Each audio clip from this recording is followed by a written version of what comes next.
हमेशा एक भाई की तरह संभाला इनको, एक भाई की तरह सुरक्षा की है, और आज एक भाई होने के नाते अपनी बहन को अपने घर ले जाने आए हैं। अरे कैसी बातें कर रहे हो बेटा?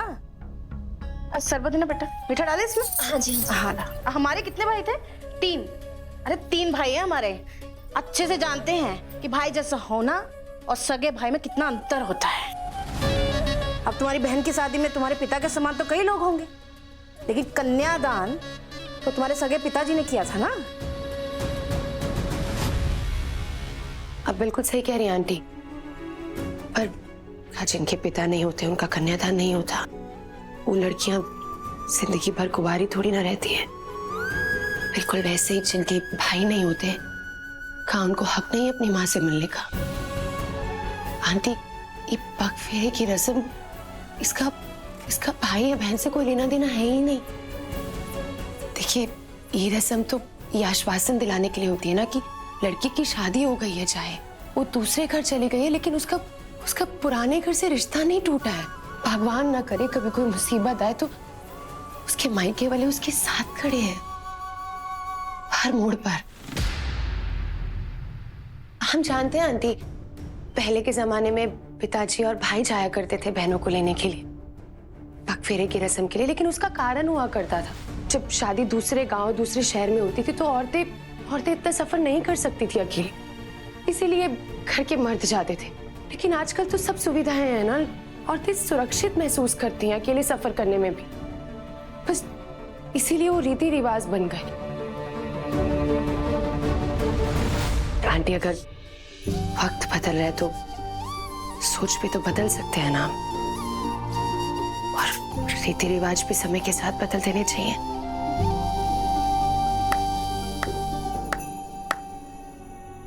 बहुत ही बढ़िया बात कही है आपने स्नेहा जी। प्रोफेसर हम हैं, लेकिन हमसे बहुत बेहतर ज्ञान की बातें आप कर लेती हैं। जीजू, और आपकी तरह जब कोई इतना अच्छी तरह से बदलाव के बारे में समझाएगा तो बदलाव क्यों नहीं आएगा? क्यों माँ?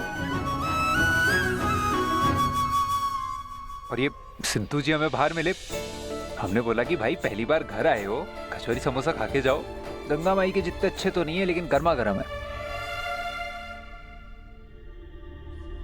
आंटी, अंकल, हमें इजाजत दीजिए कि हम अपनी बहन को पग फेरे की रस्म के लिए ले जा सके। अरे स्नेहा, तुम भी ना, अब क्या माँ से कागज पर मोहर लगवाओगी?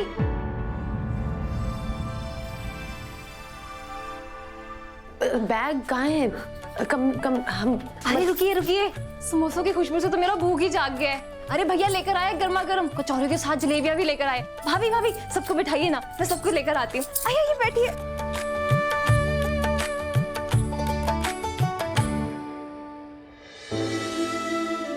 पता है शांता, हमारे बिट्टू को ना ये राम लड्डू बहुत पसंद है।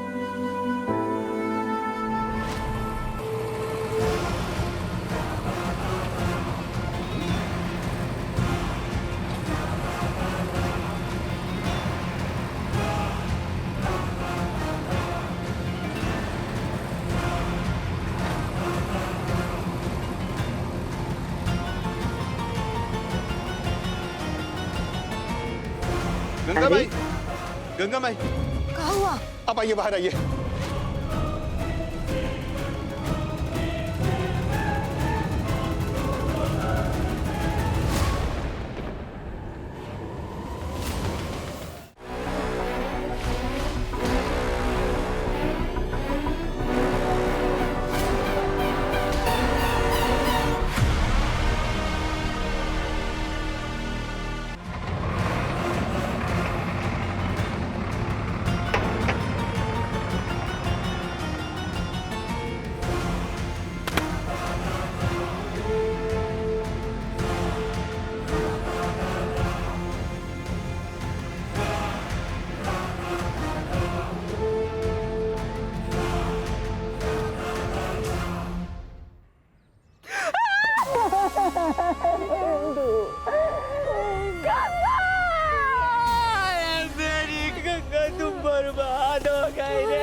तुमको क्या लगता है हम तुम्हारा दुख नहीं समझ पाएंगे? समझ आता है हमको भी हम नहीं चाहते कि तुम्हारा दुख और ज्यादा बढ़ जाए, इसलिए हम ना यहाँ पे कोई तोड़ फोड़ नहीं करना चाहते हैं। इसलिए हम चाहते हैं गंगा कि तुम प्यार से, शांति से इस घर को और ढाबा को हमेशा हमेशा के लिए खाली कर दो।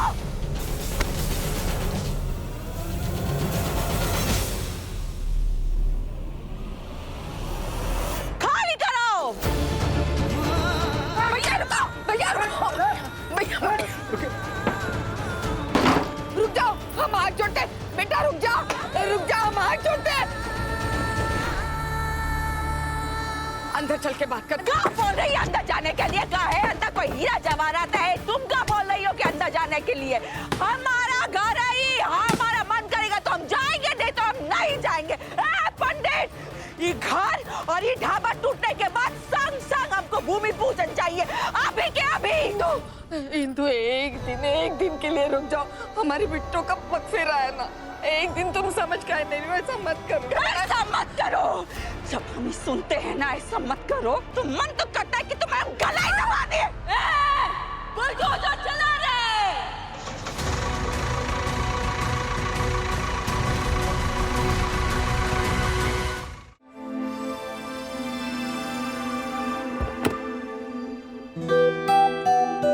I love you.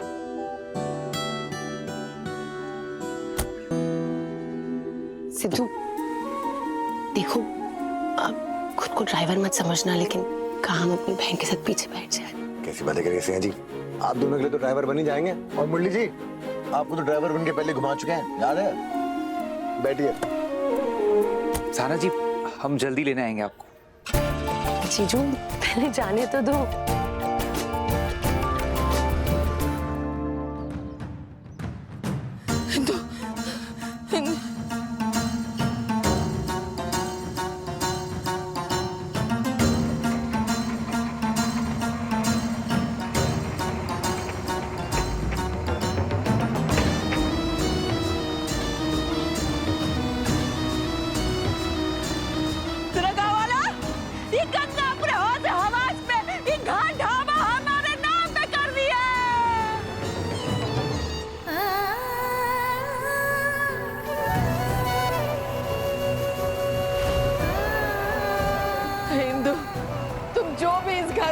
की कीमत मांगोगी ना, हम चुकता कर देंगे, अभी छोड़ लो।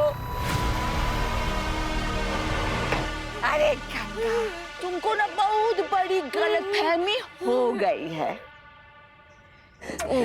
सब लोग देख रहे हैं, तुम रो रही हो, अच्छा नहीं लग रहा है।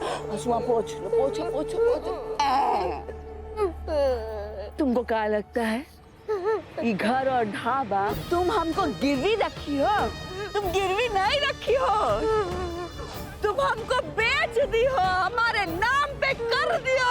अभी घर और ढाबा